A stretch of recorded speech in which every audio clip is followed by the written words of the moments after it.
दिनैनिफ्राय आं दखान गोदान खुलिबाय मा मिष्टान्न भान्डार खुलिबाय रायजो राजाफोर गासिबो फैनानै एसे टेस्ट खालामनांगौ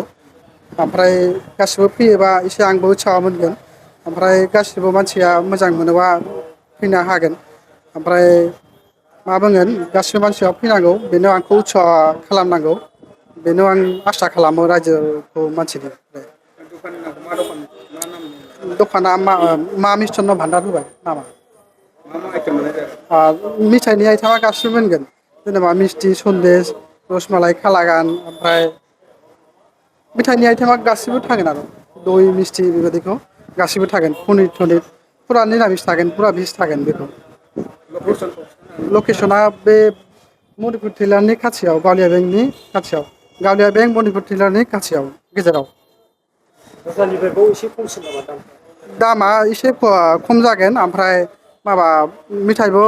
एसे मोजां बानायना आं हागोन आरो एसे हागोन माने सेस्था खालामगोन आरो गासिबो मानसिया फैनांगौ बेनो आरो